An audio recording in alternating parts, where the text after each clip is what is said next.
Hello, everybody. It is Saturday, October the 19th, 2024.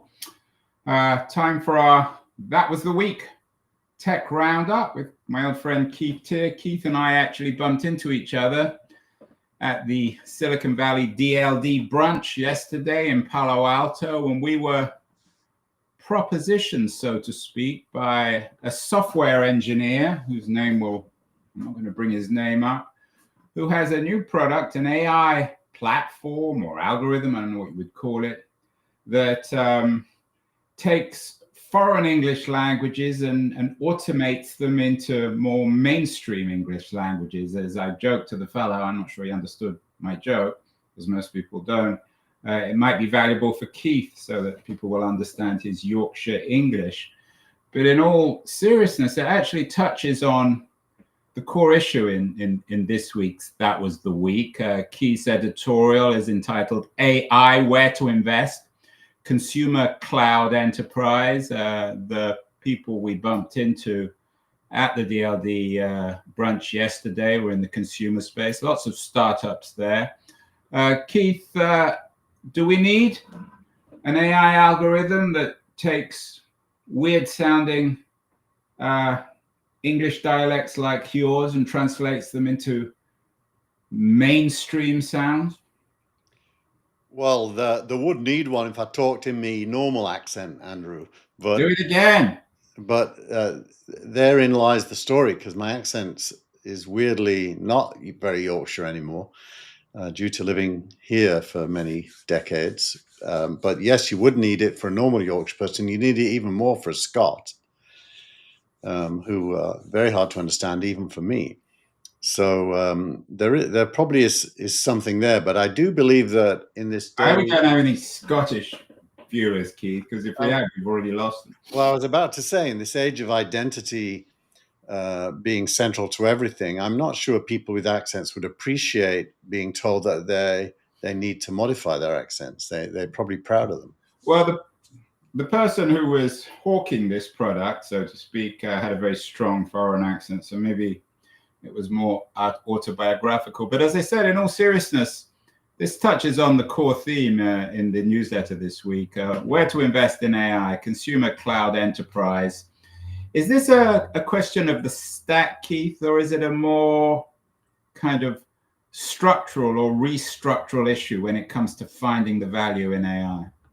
Well, what is interesting this week is there's about 6 essays that circle around this question.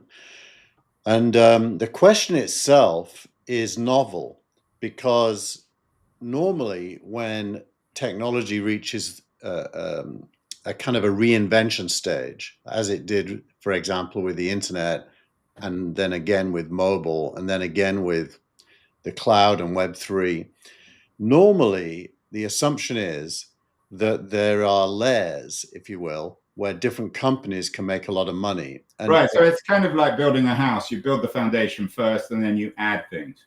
Correct. And that's the normal assumption. So normally you wouldn't ask the question where to invest. You'd say, okay, well, Google's done the search engine, so let's build, an e-commerce store on top of it. And lots of money, in fact, most money was made by building in the higher layers that face off to either businesses or consumers. We talked last week about how with AI, there's at least a question mark over whether the same patterns will happen, due to the fact that AI is so good at directly interacting with human beings. So the issue last week, we talked about the idea of the foundation companies, who used to be companies like Cisco, now owning the whole stack. So Correct. Rather than OpenAI just owning the plumbing of this new AI world, they'd own everything. Yes. Is that because they're so well funded, or because something structurally has changed in this new economy? Not just in the economy, but in the technology underpinning it. It's somewhat structural. The closer OpenAI gets to what they call AGI, artificial general intelligence, the more individual tasks it will be the best at. Not just good at, but the best at. Teaching is one we've talked about. this week Sequoia Capital, who should be very well thought of, they made the point that in the past they thought that the old patterns would repeat themselves, but, and I'll quote here, "We're no longer so sure. Cognitive architectures mean there's an enormous amount of engineering required to turn the raw capabilities of a model into a compelling end-to-end business solution. What if we're just dramatically underestimating what all of that means?" And what that really means then is that and I know you're bullish on OpenAI, that its $150 billion valuation might actually be an underestimation. You were on a show this week where you were articulating this, the core of enterprise, and you were quoted as saying, "Agents are really mini AIs with compute engines." Is this, so to speak, Keith, the core of the argument here? Well, it's part of the argument. Actually, that discussion was acknowledging that large language models are really good with unstructured data, that is to say, text mostly, and not very good with structured data, meaning databases. And AI agents kind of fix that, especially if they have the ability to run Python programs, to both create and run Python programs to answer questions which are more logical questions. So LLMs are like a big statistical engine. Agents can be more like a brain. And when you combine the two together, you get close to, being able to solve more or less any problem. And if that happens, there isn't really much of a role for third parties to build. Any third party that builds a product, a good example is the current flavor of the month Notebook LM from Google, which is this week's video of the week. It becomes a feature of AI as opposed to a standalone business, because it's so easy for the root models to replicate it and be better even than it at doing it. Okay, let's take that example. So your video of the week is about Google LM. We've talked about this. I've been playing around with it. But Google is the closest competitor to OpenAI. They seem to own, maybe it's the wrong way of putting it now, but the full stack. Yeah. How would this Google LM fit into the issue of where to invest? You would assume in the old days, Google would build the foundations, and then a product like Google LM would be built by a startup. But now it's Google who own everything. Is that the issue here? It's not an issue, but it's a description of reality, I'd say. Well, I mean, the issue in the sense of AI, where to invest. I mean, you could buy Google public stock. You can't invest in Google LM. Exactly. It reminds me a little bit, Andrew, when I did Real Names, my co-founder was Jean-Marie Hulot, who was Steve Jobs' CTO at Next. And Jean-Marie took me to see Steve Jobs, and we told him what Real Names was. And Jobs said, "Oh, that's just a feature." And what we had was keywords pointing to URLs, so you could, not have to do search. You could just type in where you want to go, and you'd go right there. He said it's just a feature, and I strongly disagreed with him. I said, no, it's not a feature. It's a whole operating system on top of the internet. Turns out he was right. It was a feature. Now Chrome and all of the browsers kind of do what Real Names did. We gave them the idea, but unless you own the browser, that feature was going to end up in the browser. And so Real Names became worthless, actually.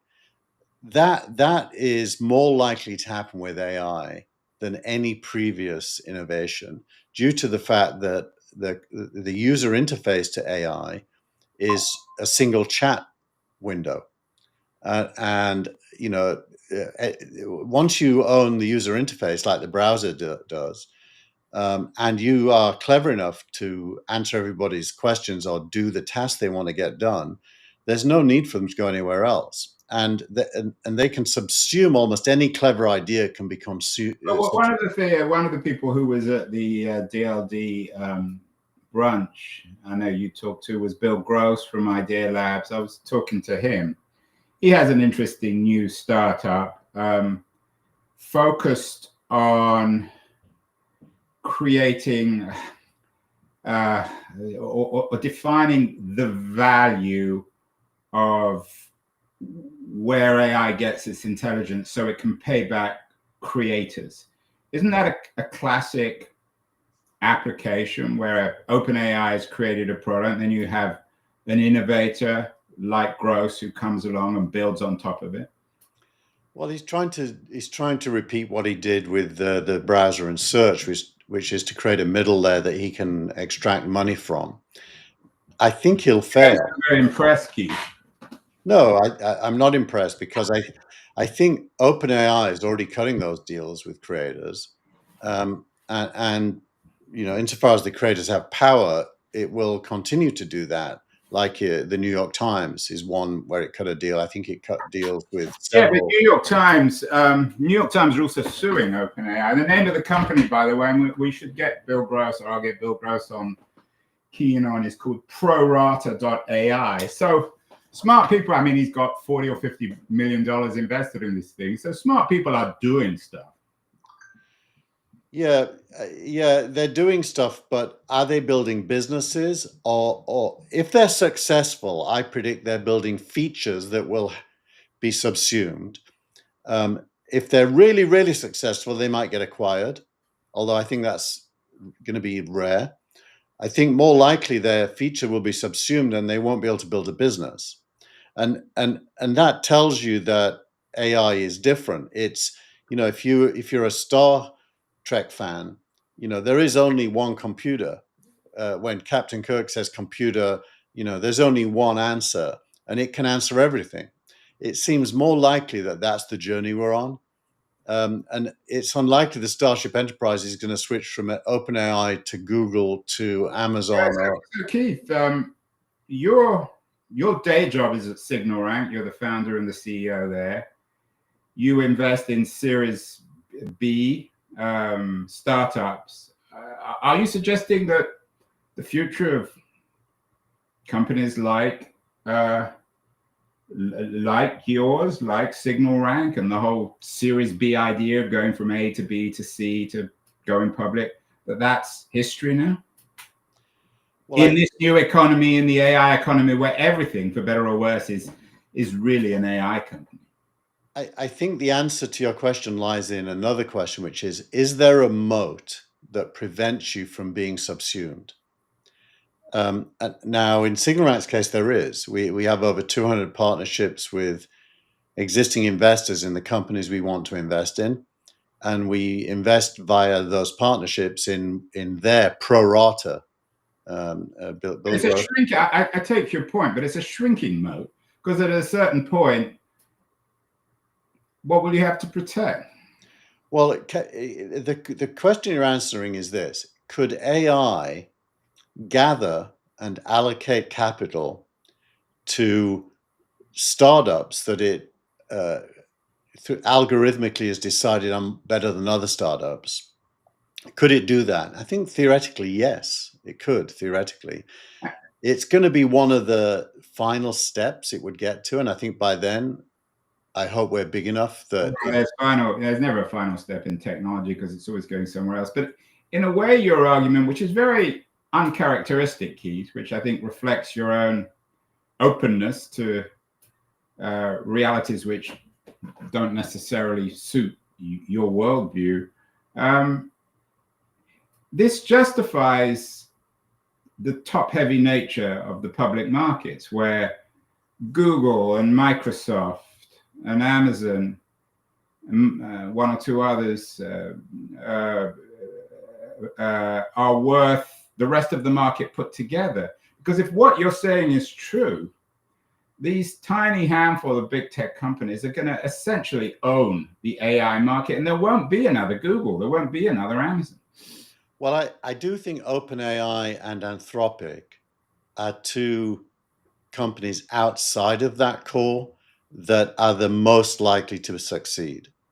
Due to having no legacy and only having one thing to go after, There's a lot of essays this week around the difficult relationship between OpenAI and Microsoft.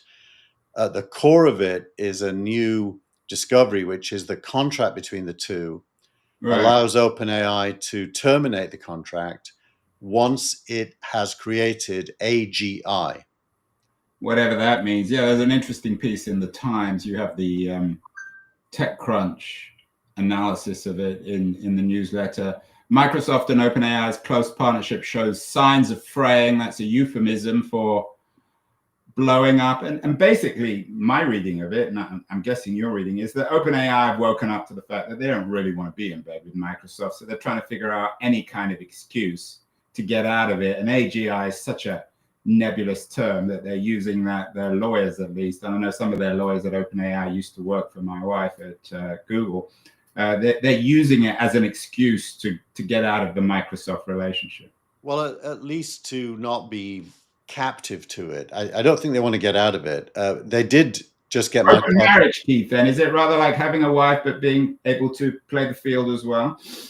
Well, to that very point, OpenAI just did a huge deal with Oracle for computing power because Microsoft can't supply the quantities that OpenAI needs, and they had to get Microsoft's approval to do that, which they got. So there is, OpenAI is becoming more and more independent. The fact that it's about to be embedded in Apple's iOS, I think iOS 18.2 is due soon, and OpenAI will be built into it with ChatGPT. It's already available on Android, obviously, as a standalone app, even though Google has its own alternative. I think OpenAI is going to become an independent company that other people want to do business with for revenue reasons, but they'll continue to own the interface to users. Yeah, and that's why we talked about that last week. You mentioned Anthropic. You put them in the same sentence as OpenAI as one of the two companies that can emerge out of the fog of this AI revolution. Dario Amodei, their CEO, had a very long piece. It's one of the most noteworthy tech pieces of the week, of the month, indeed. Machines of loving grace, how AI could transform the world for the better. Anthropic's always been seen as the more moral AI startup. Tell me about this essay, Keith. Is there anything new in it? What does it signify for us, or what should it signify? It's his attempt to write a piece that shows the potential of AI as opposed to shining a light on the fears. At that lunch we were at yesterday, somebody from Google's AI team spoke and said she was worried about how good it is. And did she say that? Now she's going to get fired. And then somebody replied to her that he doesn't think there's any danger. Now, this piece from Amodei is focusing on the good outcomes that AI can deliver. He looks at biology and health. He looks at neuroscience and therapy, actually. He looks at poverty and economic development. He looks at war and peace and governance. And he looks at work and the meaning of life. And he kind of goes through each in some detail, saying how AI can enhance human experience. There was a 15,000-word piece, I think. It's a very long piece. I mean, is it any good? Is he saying anything that hasn't been said 100 times before? I haven't read it. I don't think there's any intellectual breakthrough in it. It's just all of the arguments in favor of what is currently called AI in one place for people to go and read. So it's, in that sense, it's worth reading. Then there's another interesting piece in the newsletter this week. The second $100 billion AI company by Rex Woodbury. Yeah. Given that Amodei, for better or worse, seems to be trying to position Anthropic as the good AI company, does Woodbury imagine Anthropic as the next $100 billion AI company, the one after OpenAI? No, actually, he argues that, and I actually agree with him, that consumer use cases are going to dominate AI success. Not business to business use cases, but consumer. It makes me think of that time when Instagram introduced filters, and taking pictures and showing them was already a thing. and Instagram brought in filters, and that led to Instagram becoming the dominant photo sharing platform because of a feature. So the other side of me saying things are features, Woodbury's arguing that some features are so compelling they get to become businesses. Yeah, although it's hard to imagine Instagram as $100 billion company.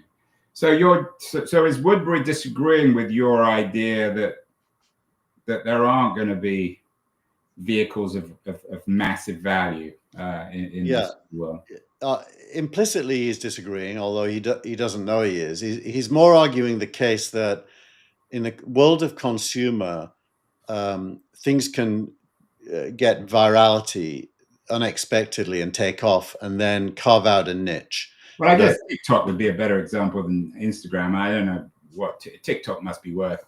I mean, if it was sold as a real company, it'd probably be worth $100 billion, wouldn't it? More, I think, yeah. And that's just a feature. I mean, there's nothing new about it in terms of a social network, is there? Yeah, exactly. So and I'm still waiting. I think most people are still waiting for a really easy to use AI personal assistant that will learn everything I need and do most of the dirty work that I have to do every week, every day, every hour online. I don't see why that's so inconceivable. At the moment, we don't have that, right?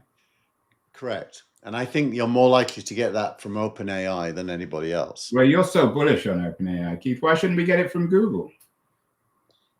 If you look at what Google's doing, Google doesn't really have proper leadership. Well, they just had a massive reshuffle. We should do a whole show on Google. I'm obviously biased because I know a lot of stuff that I'm not allowed to talk about. But which is why I strongly disagree. I think they're still the grown-up in the room. They have an incredible team of enormously talented people. And they don't have the Sam Altman problem. They don't have the Microsoft problem. But that's another issue. Well, when I say they don't have proper leadership, I'm describing their internal working methods. They're like a PhD university where students have to pitch to write doctorates, and if everyone agrees, they get to go and write the doctorate. Yeah, so Notebook LM are winners like Google LM. Yeah, well, so Notebook LM didn't come out of a top-down decision. It came out of a random team building something cool. Yeah, and I think it's probably got leadership backing now, but it originally didn't. It was a kind of a one-off project, and that's how Google works. It's an internal kind of democracy in a way. It's not very capitalist in some ways internally. Even though maybe to its credit, I mean, and they're two different styles. Obviously, Sam Altman and the Google CEO are very different. Maybe we'll do a whole show on that. But does all this mean, Keith, we're beginning to take for granted that AI is going to indeed transform the world? I mean, people like Gary Marcus, who I know you've debated, been on my show, fairly influential, thinks it's still not really here. You had a piece by Andrew Maynard suggesting that. And it's commenting on the Amadai piece. Is this how AI will transform the world over the next decade? I mean, do you think there's more and more consensus that it is? We're not entirely sure how it's going to transform the world over the next 10 years, but it is going to for sure. Yeah, this article kind of embraces and reorganizes some of the thoughts in Amodi's piece, but it basically agrees with the fact that the speed of change is going to accelerate due to AI, and humans who are constrained are going to overcome a lot of those constraints by using AI, and complex things which are really hard for humans to grasp are going to become trivial. And he does talk a lot about the need for data, and if AI has a weak spot, it's inability to deal with data. Well, that's where people like Bill Gross and his prorata.ai might come in. I mean, they're trying to figure out the business model associated with data. On the other side, of course, it brings out the dystopians. You have a link with Matthew Crawford, an old friend of mine, very talented writer and thinker. He has an essay this week, Bye Bye Reality. Are the Crawfords of the world beginning to realize that everything they cherish is about to be swept away, Keith? Well, he's focusing on the military use of artificial people. You know, a little bit like the video of the week, where there's an artificial person responding to the creator as if they're real and having a conversation.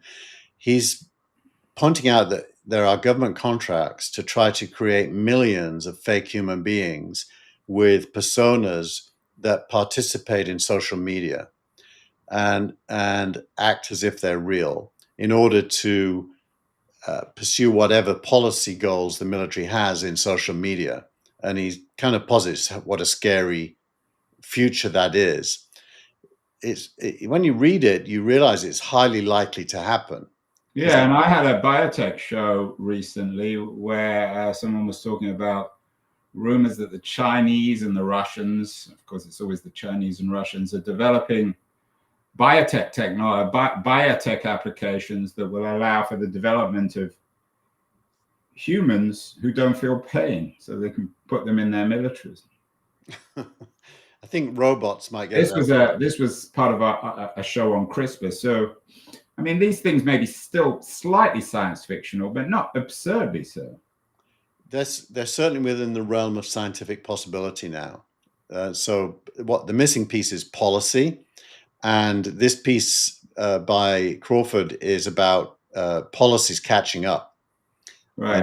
And the subtitle of the essay is Bye Bye Republic, the military industrial complex gets up to the new tomfoolery. And Crawford's always I think he's one of the more acute critics of our technocentric age. Meanwhile, coming back just down to earth, because not everything is purely futuristic. It's been a great week for Netflix. I mean, I've always believed in Netflix. I'm not an investor, but if I was one, I think I would always buy Netflix stock. They always seem kind of like Amazon to be the kind of company everyone always writes off, and they always come through. Why has this been a good week for Netflix? Because of their earnings. They're almost at $10 billion a quarter, which is huge. And that means that they can invest lots of money in great content that keeps people wanting to subscribe. And the article is framed as I was wrong.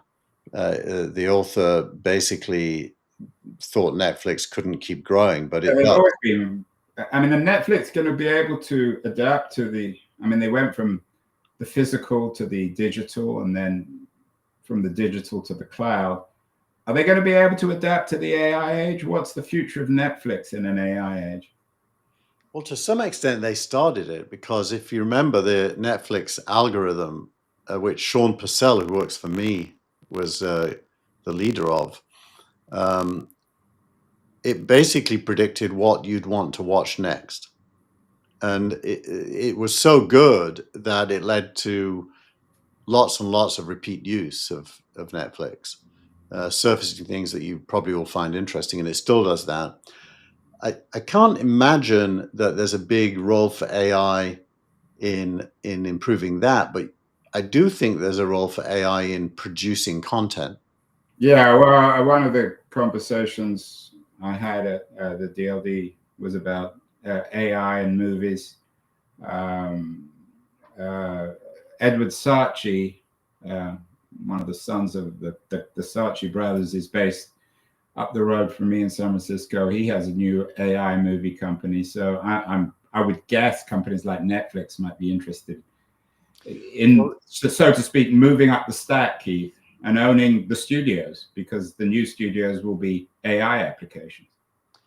Yeah, well, I'm kind of in wait and see mode there. I watched this show on Netflix this week. It's called One Day, and it's I think it's like a 12 episode, 20 minutes each episode, but through the life of a couple that meets in Edinburgh University, and it goes through using St. Swithin's Day every year. That our AI translator to make sure we understand what the Scots are saying. Exactly. But the thing about it was a very unstructured, un-Hollywood storyline, which me and my wife both commented on. And most likely, AI can be trained to either do patterns, like superhero shows with act one, act two, act three, roughly following a structure, but they could also be trained to break patterns.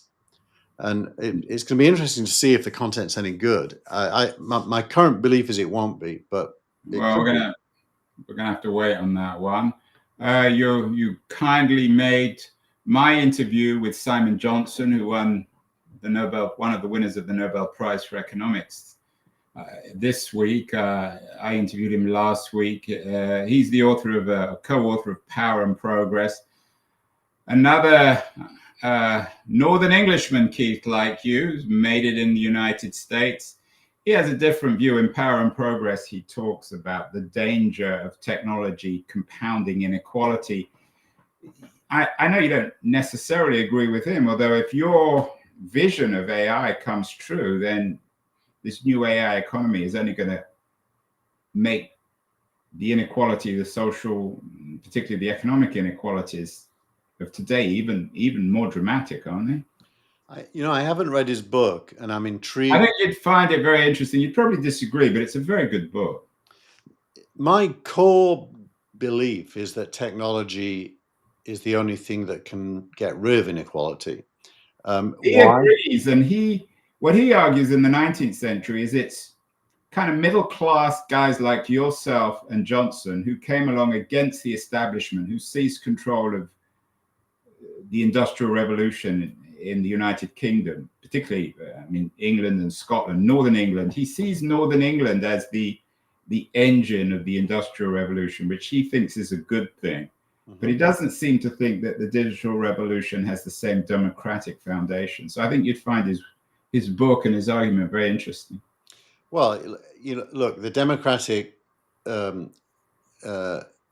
implications of tech in England are that everyone moves to London because London's where the money is. But they didn't in the 19th century. Manchester, Birmingham, these were wealthy, powerful cities. They're not anymore, certainly Birmingham. Yeah. Well, the money flowed to London, and then banks in particular and stock markets were all were created off the back of the Industrial Revolution, and the financial layer, going back to the layers idea, was where all the money was made.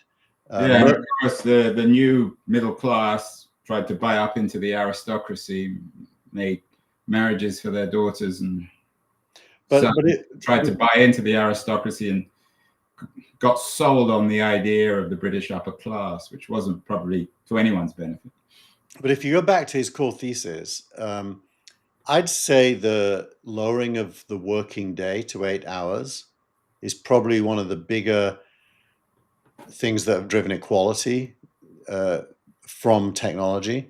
And I don't anticipate that stopping. I don't think 8 hours is the end of history when it comes to how little do humans have to work. Yeah, and next week, and maybe we'll make this the video of the week for next week, I've got Robert Skidelsky on the show. He has a new book out called Mindless. He's a very famous English historian.